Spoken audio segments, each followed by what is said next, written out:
할렐루야. 우리 옆에 분과 서로 인사를 나눕시다. 만나서 반갑습니다. 주의 사랑으로 사랑합니다. 자, 우리 한 번만 더 합시다. 앞뒤로 보시면서 잘 오셨습니다.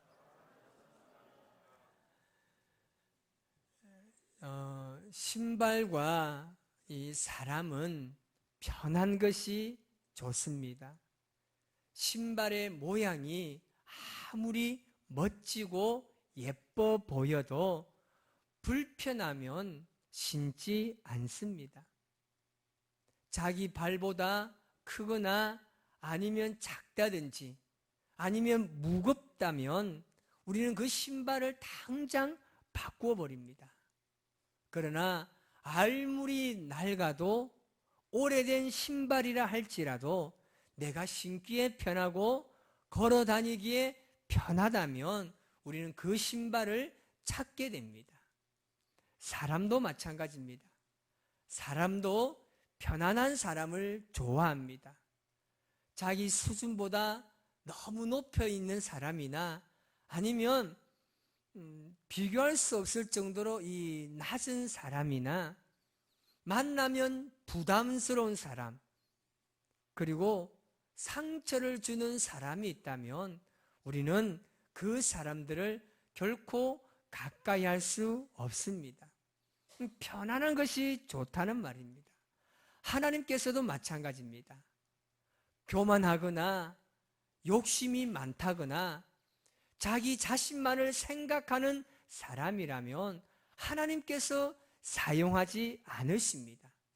하나님께서도 그냥 편안한 사람, 이리 가라면 이리 가고 저리 가라면 저리 가는 그런 사람을 하나님께서 사용하신다는 겁니다. 그래서 우리는 편안한 것이 너무나 좋습니다. 우리 옆에 분에게 한 번 더 인사합시다. 편안한 사람이 되겠습니다. 시작.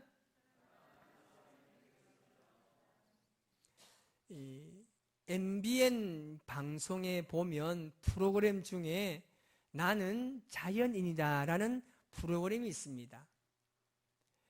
이 프로그램은 이 자연 다큐멘터리로 100% 리얼 휴먼 스토리입니다. 답답한 도시 생활이나 바쁜 일상의 삶에 벗어나서 자연과 함께 살아가는 삶의 일상을 소개하는 그런 프로그램입니다. 혼자서 자연에 들어가서 집을 짓고 사는 겁니다. 지금까지 몇백 명의 이 사람들을 소개를 했는데 이 프로그램이 남자들에게 그렇게 인기가 많다고 합니다. 그냥 자연에 들어가서 혼자 집 짓고 살아가는 게 남자들에게는 정말 로망이라 그럽니다. 정말 부럽다는 말을 많이 합니다. 그런데 그 산에 들어와 사는 사람들의 사연을 보면 가지각색입니다. 그냥 산이 좋아서 들어온 사람도 있고 사업에 실패한 사람들, 그리고 병을 치료받기 위해서 산에 들어온 사람들, 심지어는 탈북자까지도 정말 다양한 사람들이 그 사연을 가지고 산에 들어와서 살게 됩니다. 그런데 그 사람들의 사연은 가지각색인데 그 사람들의 공통적인 특색이 있습니다.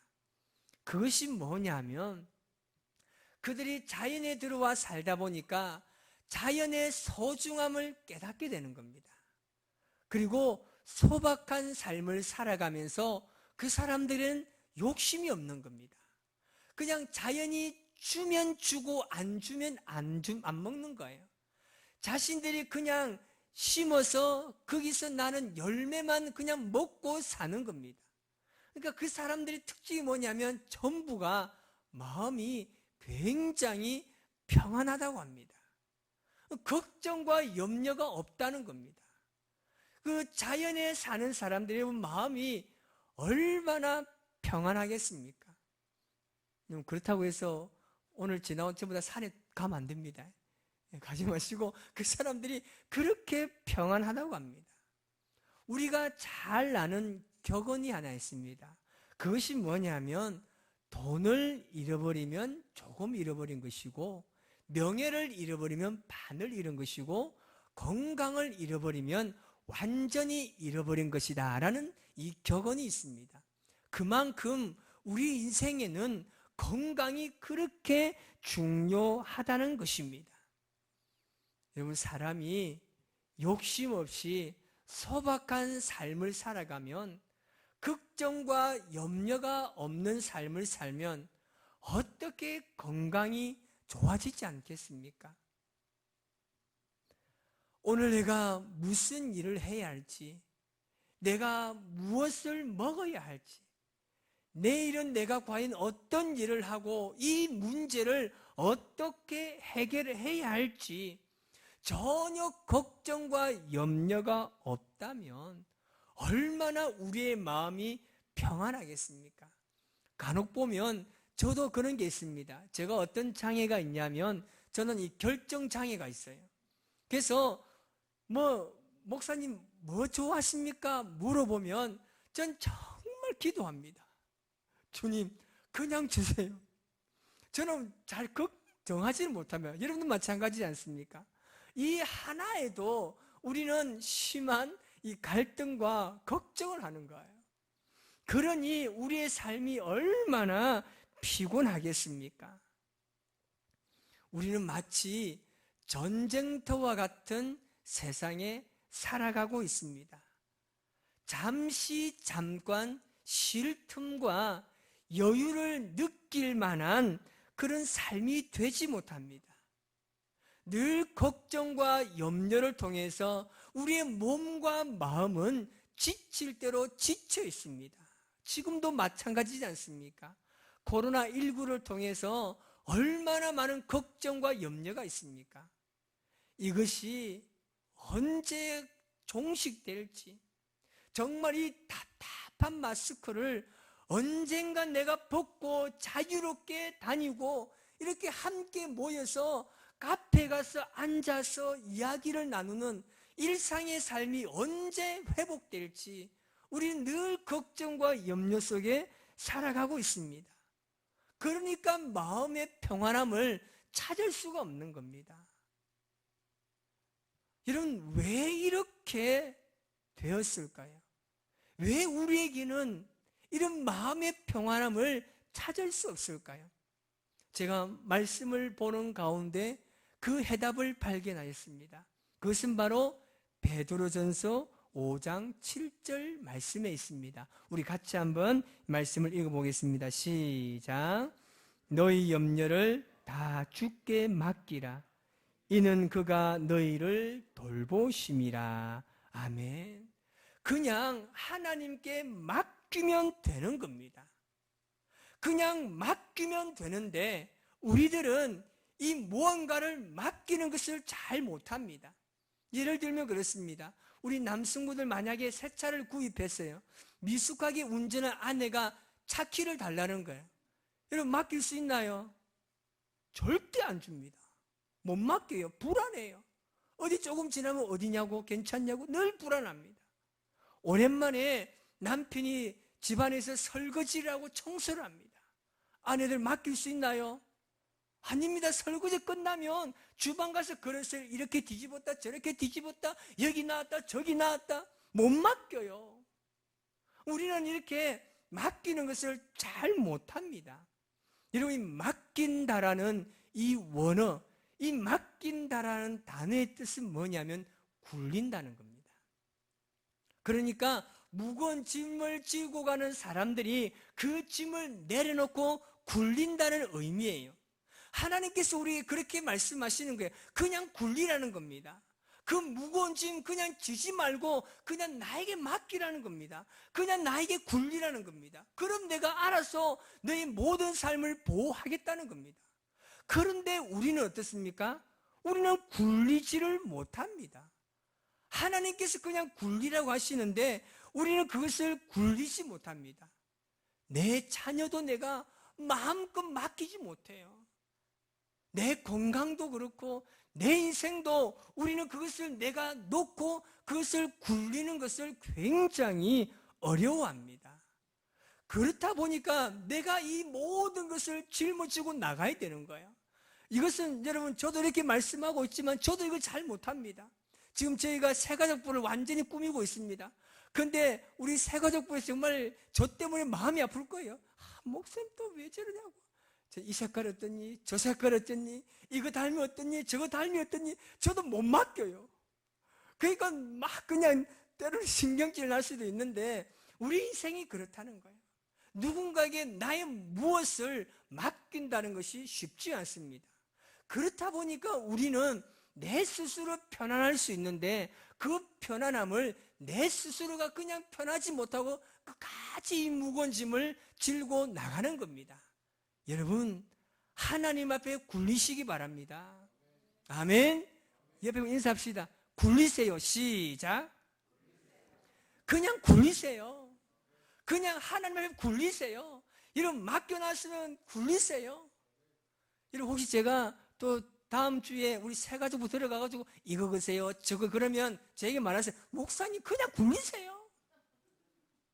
그냥 굴리면 되는 거예요. 사람들은 대부분 자신의 목표를 정해 놓습니다. 그리고 그 목표를 향해서 기대감과 설레임으로, 때로는 부담감으로 그 목표를 향해서 우리는 한 걸음 한 걸음 걸어갑니다. 그런데 목표를 향해서 걸어가는 그 모든 과정들이 결코 쉽지 않다는 것을 우리는 너무나 잘 알고 있습니다. 때로는 우리의 육체를 사용해야 하고, 때로는 온갖 지식을 동원해야 되고, 때로는 인간관계를 해야 하는, 그러면서 때로는 눈물을 흘리고 때로는 웃기도 하는 인생의 희노애락이 담겨 있다는 겁니다. 이런 목표는 무엇입니까? 내가 바라고 원하는, 마침내 내가 이루어야 하는 그 무엇이 바로 목표입니다. 그렇다면 우리는 그 과정에서 일어나는 모든 일들 또한 우리는 누릴 수가 있어야 합니다. 그런데 그 과정을 기쁨과 행복으로 누리는 사람은 참으로 드물다는 사실입니다. 힘듭니다. 왜 그렇지 않겠습니까?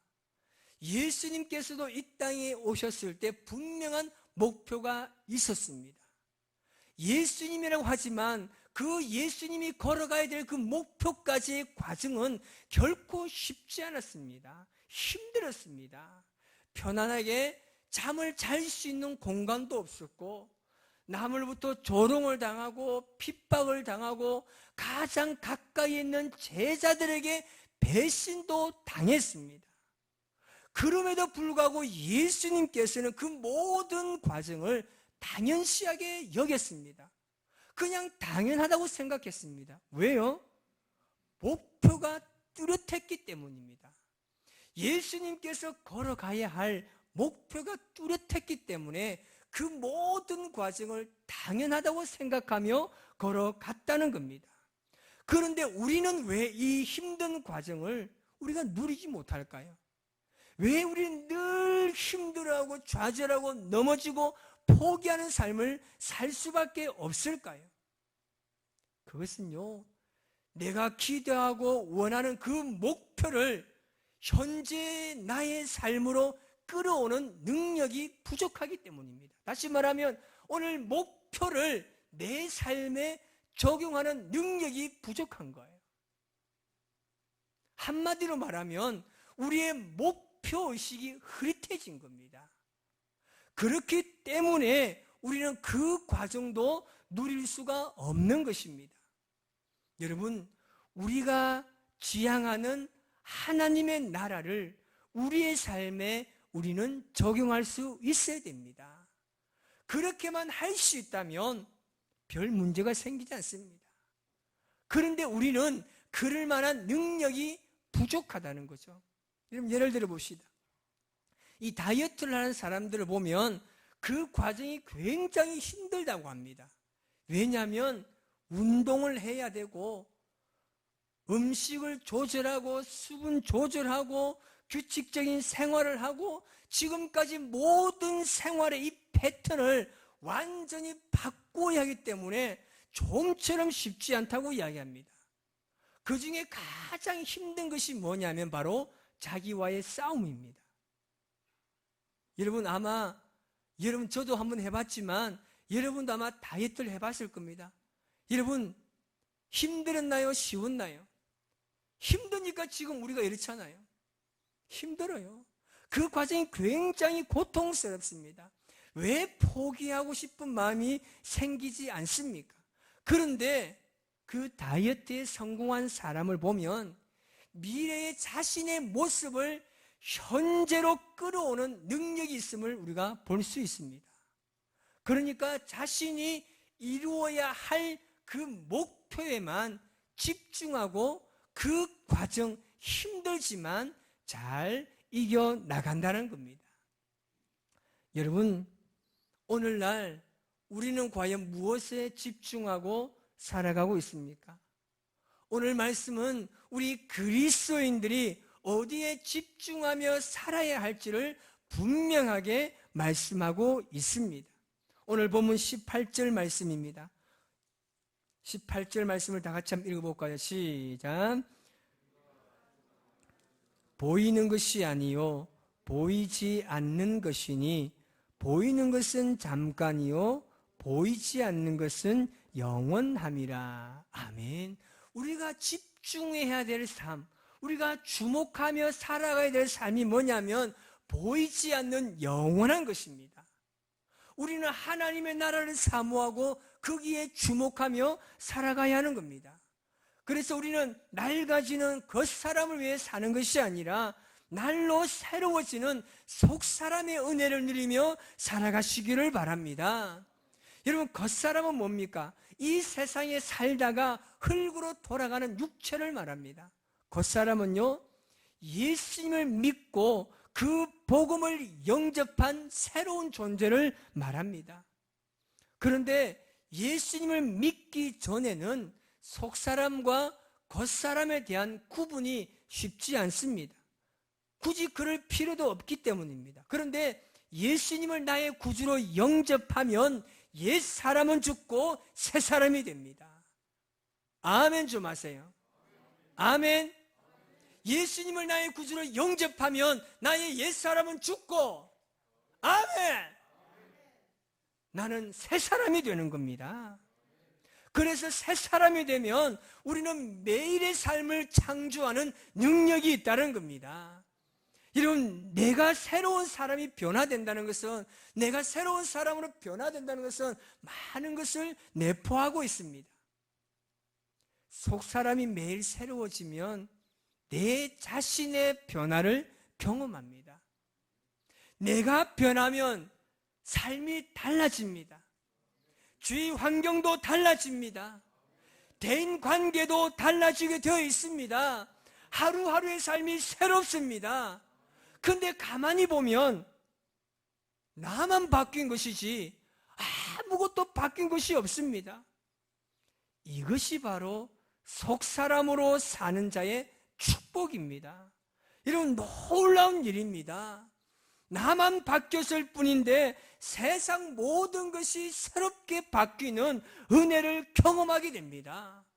내 생각이 달라지고 내 말이 달라지고 행동이 달라지는 겁니다. 영에 속한 사람은 이런 삶을 살아야 합니다.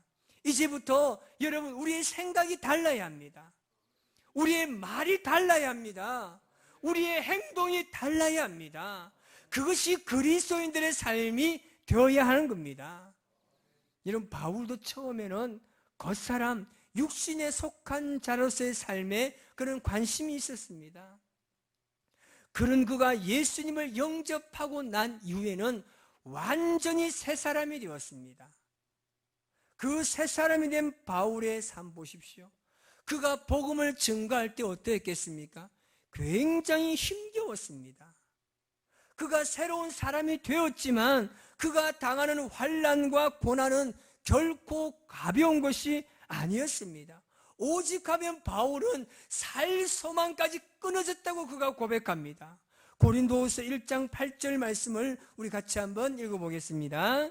형제들아, 우리가 아시아에서 당한 환난을 너희가 모르기를 원하지 아니하노니 힘이 겹도록 심한 고난을 당하여 살 소망까지 끊어지고. 아멘.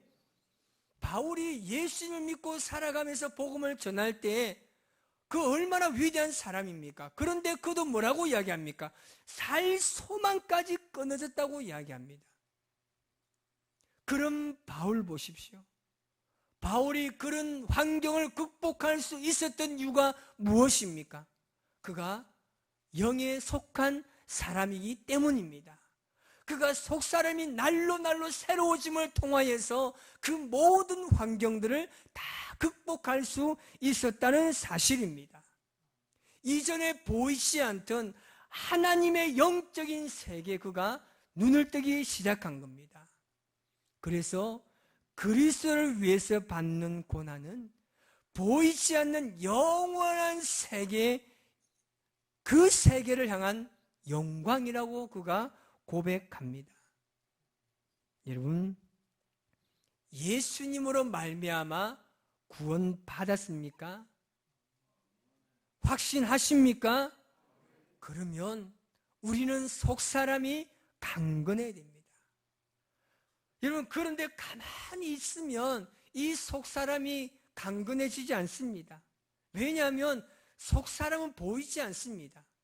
그렇기 때문에 내 속사람이 강건한지 아니면 내가 약한지 그냥 지나칠 때가 너무나 많습니다. 내가 신앙생활을 오래 했다고 해서, 내가 기도를 많이 한다고 해서, 내가 목사라고 장로라고 안수집사라고 권사라고 집사라고 내가 예수 믿는 사람이라고 절대 속사람이 강건해지는 것은 아닙니다. 왜냐하면 그런 분들이 넘어지고 실족하는 것을 우리가 많이 보았기 때문입니다. 어떻게 보면 이것은 다른 사람의 이야기가 아닙니다. 우리 자신에 대한 이야기입니다. 예배를 잘 드리고 난 후에 말다툼을 합니다.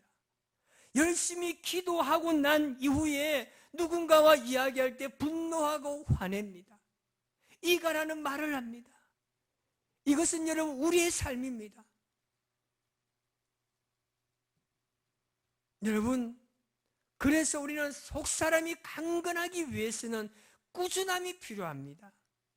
여러분, 한순간 성령의 충만함으로 은혜가 가득하다고 해서 그 사람의 속사람이 강건해졌다고 말하는 것은 잘못된 말입니다. 그래서 우리는 말씀과 기도 생활을 꾸준히 하는 것이 굉장히 중요합니다. 그렇게 살아갈 때 날로 날로 변화된 자신의 모습을 발견할 수 있는 것입니다.